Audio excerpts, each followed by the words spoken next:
It is a pleasure to see you. We're going to be asking you to get to work. There are 3 introductory slides, and then we'll be jumping right in to ask you to work with these issues at the table. We hope to capture your ideas and then share them more broadly after this event, so really appreciate you attending this forum. We know, so welcome. Did I do the welcome? Welcome. Thank you for being here. A little bit of context, 3 slides. It's an interactive session, so you'll need a scribe at your table to take notes. We'd like to collect the notes. You'll need someone to report out. Given enough time, we'd like to hear one idea from each table so that you can also hear what others are thinking and doing on the 3 questions we'll present to you. But brief, we'd like to hear them all, which is why we need the notes and somebody focused on taking notes so that we can capture the whole set of ideas that you're going to generate today. And then if time, we'll summarize best practices that we've learned today and give you an advertisement for the next forum, which will be on enriched learning experiences and research experiences. The meta-analysis that this study does came to me from the library, and a lot of research has been done on retention. They look at what makes an impact on students deciding to return to your institution. And they know a lot of things. So academic probation negatively affects retention. There's no surprise there. Career counseling for at-risk students increases retention. Financial aid increases retention. The first-year student success courses that we've already implemented increase retention. The item that had the greatest impact on retention was faculty-student mentoring. So a lot of things, need-based grants, but faculty-student mentoring and that relationship had the greatest impact on having a student decide to return to your institution. What are our stats? If they have no DFWLs, no grades that are D, F, W, or L, meaning they left, they walked off, am I right in that? Then 80%, 88% return to us. If they have 1 D or an F, 74% return to us. The next semester or the next year, Deb? Next year, thank you. I mean, obviously, I didn't do this, OIRA is doing this, so might as well. If they have 1 W, if they withdraw from 1 class, 61% return to us. If they have 1 F, 59% return to us. Multiple Ds or Fs, only 43% make it through. Multiple Ws, 38% return. Multiple Fs, only 28% return and have an opportunity to complete the degree. So there's a lot going on that if they begin to drop the ball at any point in time in the first couple of semesters they're with us, they probably won't ever complete an undergraduate degree and they don't return to us specifically. So these graphs show the percentage of undergraduate courses with DFWL rates below 20%. So at the bottom is 100 level courses. The red is the DFWL rates above 20%. The blue is DFWL rates below 20%. So 100 level, 200 level, 300 and 400 level, you can see that we provide fewer DFWLs the higher up they go, but that freshman year is a year of risk and uncertainty for them and for us. In the STEM and non-STEM courses, similar trends. So the top are non-STEM courses, the bottom are the STEM courses. Perhaps a little bit more challenging for our freshmen coming from Maine and elsewhere who may not be grounded well enough, but 33% in the STEM courses, DFWL in the 100 level on average. So we've got some courses higher than that and some lower. You are doing incredible things on this campus. There are faculty that are really working with these issues, working with SEAL, and doing incredible things. I didn't put names, though the president did suggest to me, but I think it was just yesterday in Boston, that I invite the faculty to come who generated these outcomes and acknowledge, and I didn't think about it again until this slide just appeared. So some of them are here. That's the percentage of courses with Maine Learning Assistants and the impact of having Maine Learning Assistants in those large classes on faculty and on other students and on retention is very clear. 5 to 10% of students we might otherwise have lost stay with us because faculty are participating in that program. Humanities classes, writing and revising Wikipedia entries and then defending their research to do this. I love that idea. Courses using Hackerspace or the IMRC as labs to collect and analyze data. Sports management online course, the students participated with the instructor who was overseas. So they could interact with him overseas as they wrote papers and analyzed that issue. Marine science students designed a research project for an instructor to conduct on a research vessel in the Gulf of California and analyzed results upon his return. All of those are enriching experiences that provide opportunities for faculty to connect with students and to give them a reason to stay with us. So before we turn you over to your first question, I would invite the president to bring greetings. Thanks. So first of all, I'm just thrilled at the turnout. We almost don't have a large enough room, right? This is fantastic. I've been eager to be in your conversations about teaching here at the university since I got here. And so the fact that everybody is here today and ready to talk about something that is obviously central to what we do is fantastic. I want to point out that what I'm learning as I am now nearing the end of my second year is that the number of extraordinarily good teachers on this campus is quite high. I can see them in the room. I hear about them in talking with students. I hear about them in talking with other colleagues.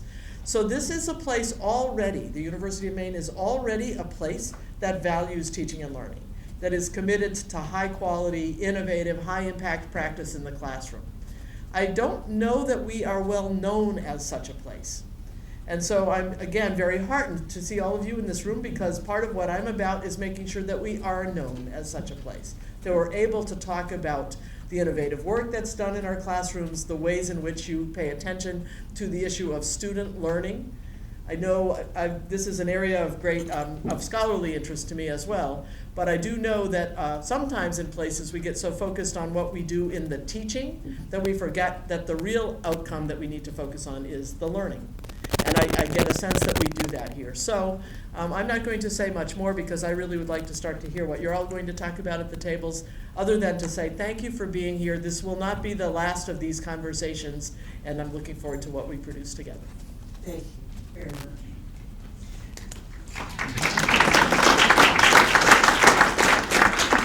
This is the theme of the year. Last year the theme was research. This year the theme is teaching and learning. So this is the third forum on that theme. And this interactive session, I think, is in line with trying to capture what you're doing. So the first question is, what have you done or do you want to do to increase student success in your classes? I must admit that this question by me started as, why is the DFWL rate so high? How do we bring that down? And the deans, who are always so polite with me, said, nobody who has high DFWL rates will come to your forum. Oh, that's unbelievable. So flipping the question is on purpose and I think perfect. And asking, what have you done or do you want to do to increase student success in your classes that has worked? We hope those are the notes that you capture, so rip that up and have your own paper and write if you want. Talk at your tables and be prepared to report out one at a time. Personal narratives to revise course descriptions. Y'all got one? That was one of ours. One of them is explain what you mean by office hours. And that means that's an okay time to talk, not a time when you should avoid the professor because they're busy in their office. I don't know what that assumption is. That's it's good. Do you want just one thing or do you want the One thing at a time, just one thing.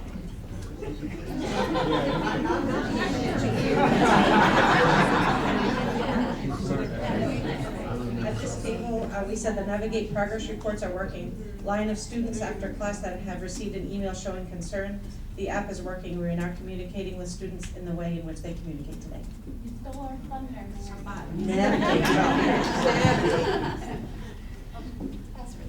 I'm with you, Mary. We have a whole page.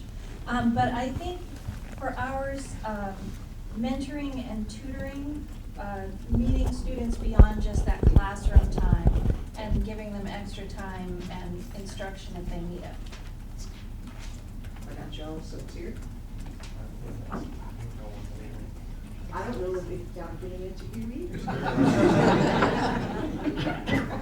So we had several themes, and the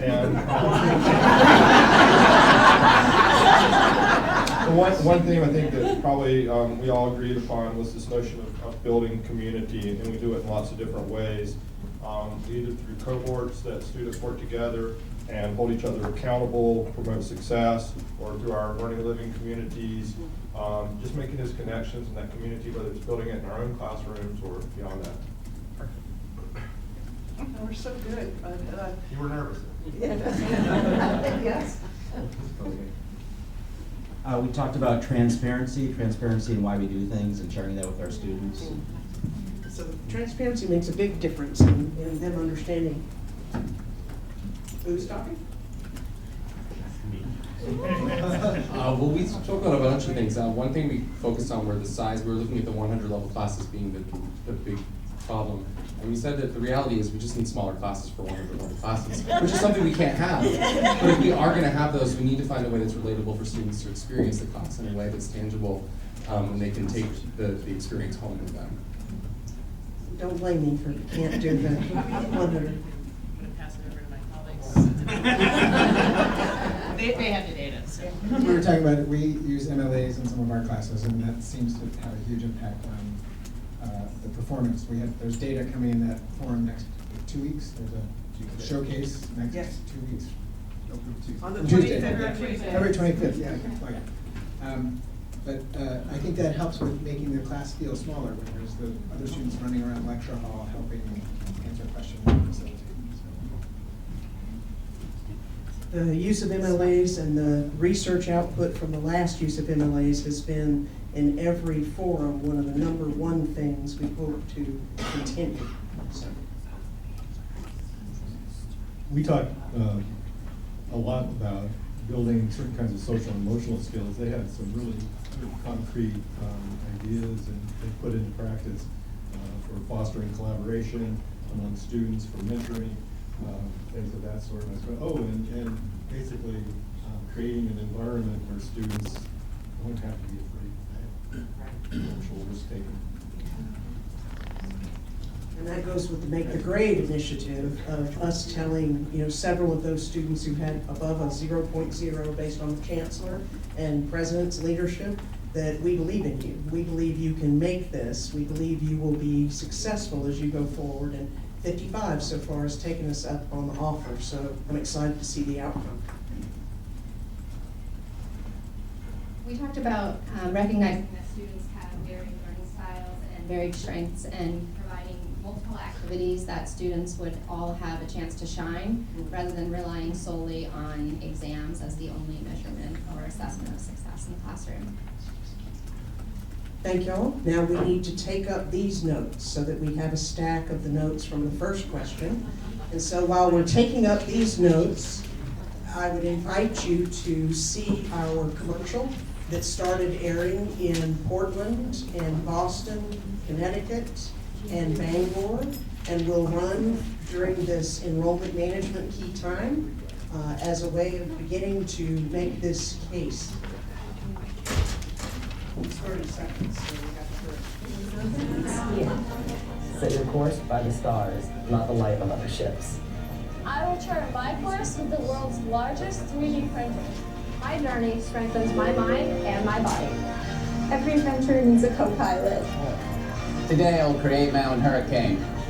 My business adventure begins here. My journey will save your life.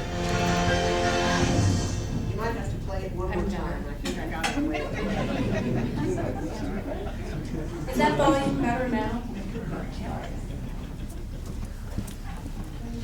Your adventure at UMaine starts here. Set your course by the stars, not the light of other ships.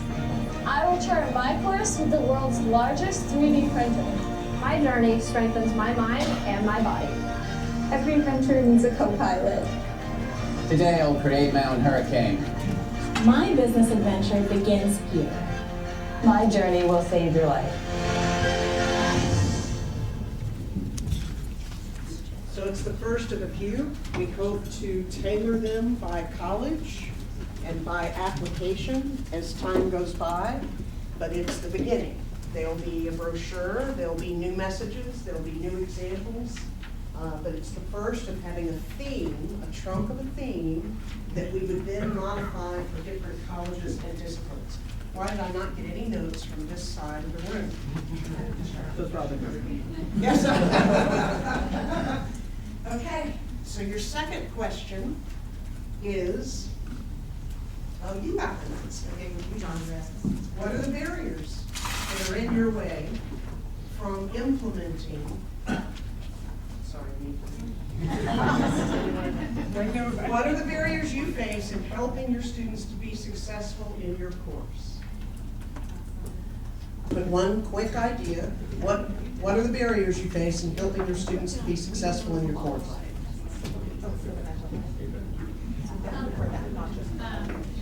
Knowing what the resources are to point students that are fragile, first generation, struggling in school, like knowing what the resources are, how do we as faculty that realize that they're having struggles and get them, point them to the right direction such that they're going to be successful tapping into that resource. And like for example, tutoring, if you fail an exam, by the time you fail an exam and realize you're in a pickle, the students have a hard time getting a tutor, hard time getting into, to see somebody in a clinic, something tragic has happened. I know we need to send them to those resources, and it's really, really hard. Maybe we can do some little cards of some sort with numbers on them. Who's got it? I keep picking, you must be good at it. One thing that we talked about is that faculty are limited in their time and resources when they're balancing both research and teaching, and things tend to keep piling up, but nothing gets taken away, and so therefore faculty are a little stretched. Yep. I do understand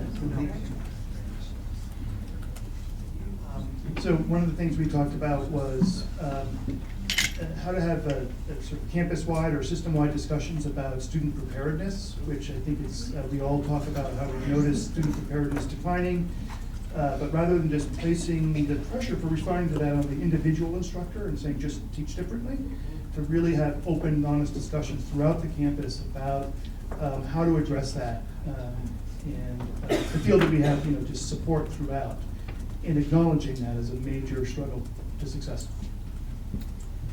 The Senate-initiated discussions on Gen Ed reform, Gen Ed revisions, is a great opportunity to continue the discussions of the entire campus on how we do just that. Great insight.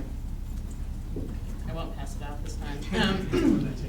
So in addition to the other topics already mentioned, we talked a bit about mismatch between the first-year students' experience and expectations of what it means to be in college, and university faculty's lack of understanding or maybe misconceptions about student experience as they come in, and sort of starting a conversation between those groups to understand where everyone's coming from. Help.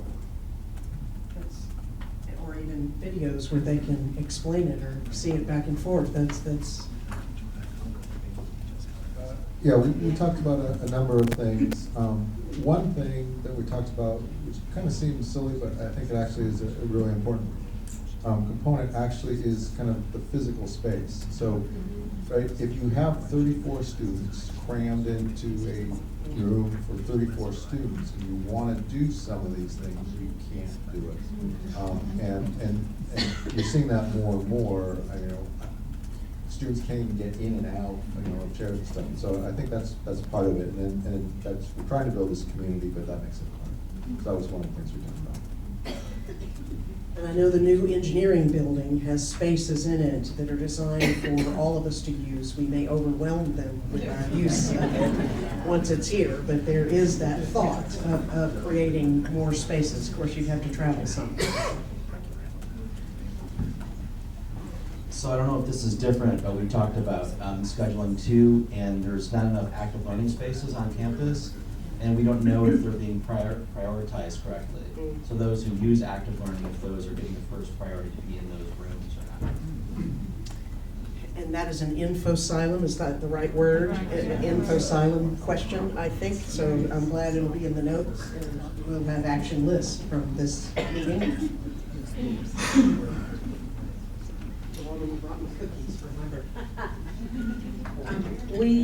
Our contribution would be that we see mental health challenges are substantial and they continue to be on the rise, and we need more support. The President's Office, the Vice President of Student Affairs, the Provost Office, the Budget Director, all chipped in to provide one more graduate student in psychology who will then be assigned to the counseling center as part of their doctoral work. It's not a lot, but it is a recognition of exactly what you're saying and at least a step in progress. Go here and then. Did I skip y'all? No, don't want to skip you. Sort of tying on to that, we talked about how to engage students who are overcommitted. They're exhausted, they're working, they may have mental health issues, and so many other things going on. Social media, things that we just don't know how to always overcome. Or how to help them cope with.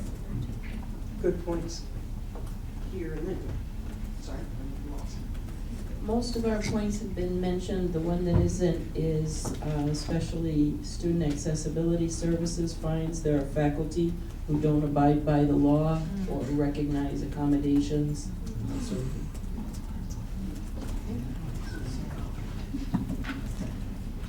I would say our list is quite similar, especially mental health issues. The one that hasn't been talked about is how we reward teaching in promotion and tenure documentation as opposed to how we reward research.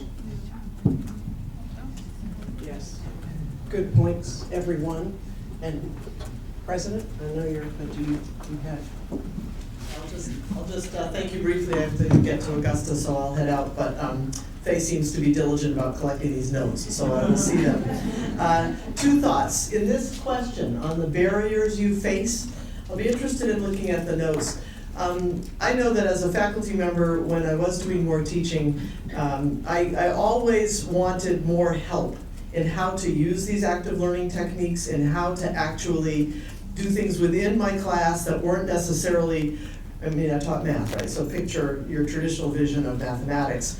Wanted ways to begin to introduce practices in my own teaching that would help me get a little bit more of a window into student thinking or understand where they were having trouble without necessarily changing my whole style of teaching, at least at first. So I don't know if that came through in any of our discussions or if that's a need here. It's probably not a need in this group, but it may be something that on our campus we'd like to think more about. How do we help more people learn to work with MLAs? I mean, that is not a simple thing to suddenly introduce a whole bunch of extra people into your classroom. So anyway, I was looking for that. But in any case, thank you for this discussion. I'll let you get on to the next topic. Please don't hesitate to email me directly with ideas that you have. The Provost is thinking hard about how we continue this discussion, but we want to hear your ideas for how we drill down in some of these topics and actually think about how we make some change. So stay in touch and let me know how it goes. Thanks. Thank you. I'll drive careful. I can be there by 4:30 right now.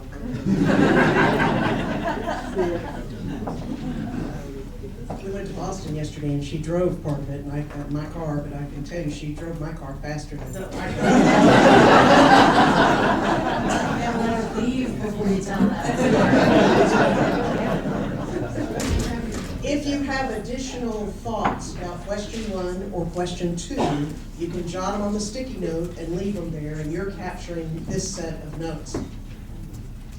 Given that I've just heard you say that there's a lot of constraints on time, that faculty are pulled between teaching and research, and there's a lot more to do, and given that the research, the external research suggests that the most important thing you can do to impact retention is to have that faculty-student mentoring relationship, then the third question is asking, how do we do that? How do we foster a faculty-student mentoring relationship when there are only so many hours in the day? And how do you mentor? I know in a couple of fields, the class they're teaching is 300 students. You cannot give an hour per student in mentoring and live.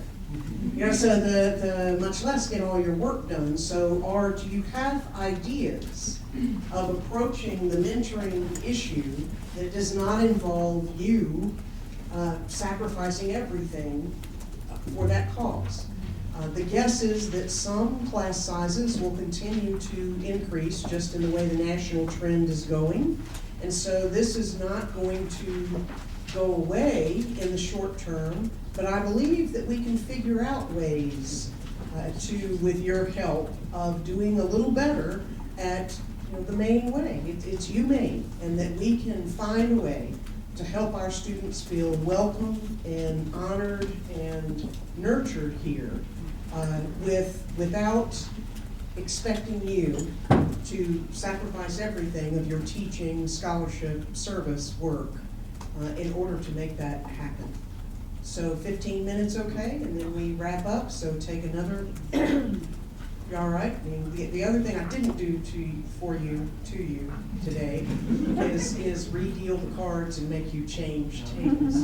We're a little bit strained, so take care. So have one more conversation, please, and then we'll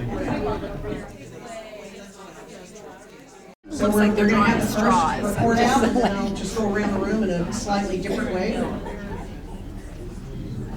right, so I got thrown under the bus a little bit because I decided to speak up at the end. So I just took issue with the question in general, like why mentoring has to occur in the classroom, and how is mentoring being defined? So, yeah, my thoughts were just that the mentoring role would be better served through advisors or faculty mentors that work with students in a mentoring capacity, and teachers and faculty members in their classrooms. We just need to support them with teaching. So I don't really, to me it's a disconnect. Great comment. Great comment.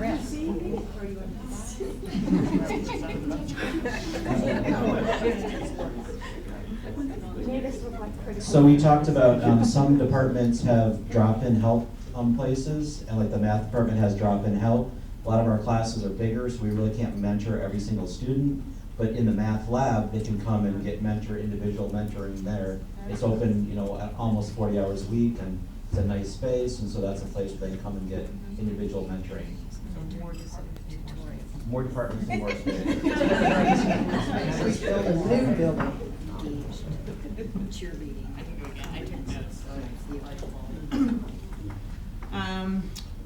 Talked a bit about first year experiences or first year courses that were discipline based or just there to sort of support students and provide a lot of one-on-one and sort of fostering their transition from high school to college and providing opportunities to interact with upper level students as well as faculty. That's good. Who's here? You. One thing we thought about was making yourself really approachable to students, and also some of the small gestures that you can do or a slight recognition can really go a long way. So if you see a student is struggling, just sending them an email and saying, I just want to let you know you're doing great in my class, I think you're a star. It can have a major impact on the student, and it really takes about 1 minute to do. I believe you can do it is a powerful message. We talked about a lot of things, but just to mirror one of the comments earlier, creating spaces outside the classroom. Good one. Hey, I shouldn't let you repeat that because somebody else kind of had it, but okay.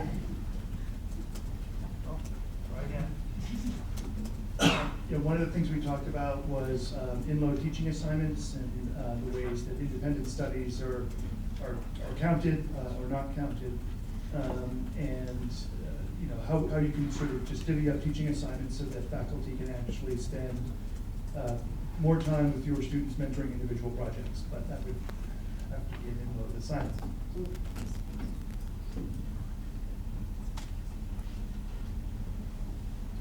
Well, there's a table of 3 professional advisors here, so I have to give a shout out for the power and the impact of professional advising. So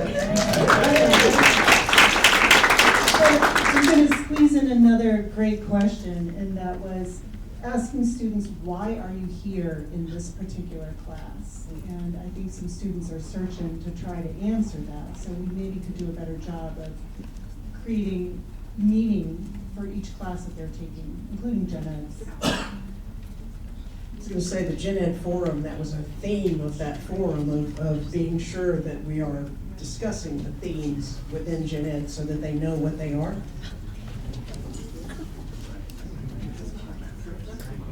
We started with the importance of events like new faculty orientation. It's an opportunity to maximize the opportunities and provide information at events like this to our new faculty, but then grow that out a little bit.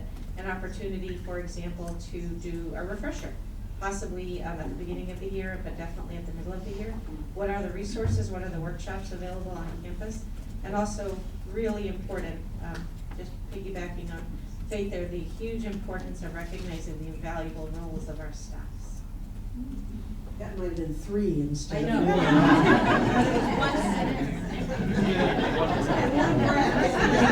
It's all about conjunctions, right? And furthermore, Many of ours have already been said, but continuing on the mental health side of things, there's a program at the University of Minnesota which has faculty, staff who are trained in the basic skills for doing triage for mental health problems. Rising problem nationwide. So yeah, a lot of ours have been said already, but 2-part choosing classrooms with keep switching on. Choosing classrooms with enough space to accommodate MLAs, that can be a problem, and providing resources, e.g. food, for student advising sessions to incentivize attendance. Thank you all. The notes, we'll collect those notes from that 3rd question. It's obviously just a tip of the iceberg step, but I appreciate you contributing to the forum and coming and talking to each other.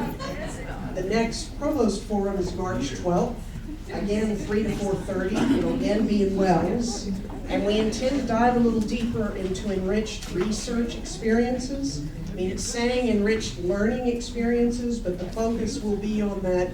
How do we accomplish having every freshman have some type of research experience in their first year? You know, how do we accomplish somewhat layering up research experiences and getting some discussions and input? Once these notes are transcribed, they will be with the video on a link somewhere. On the Provost website. There's the Provost website. I should go there and look.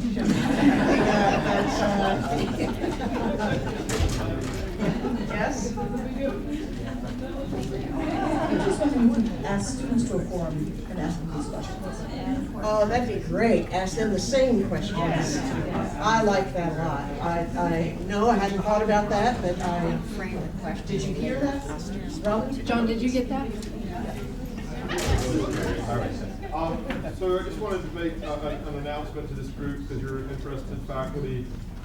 We are having a general education working group starting at the co-room at the Union tomorrow at 2 o'clock. Should run for about an hour. You probably received an email about maybe joining one of those working groups. It's not too late if you're interested in joining a working group. We're going to be looking at perceptions of student, faculty, and staff towards our general ed, and also a working group looking at different models for general education. Thank you for that plug. Thank you for making it, and thank you for the work you're doing with that. It's really a good time. Other questions? Please enjoy the rest of the day, and I thank you again.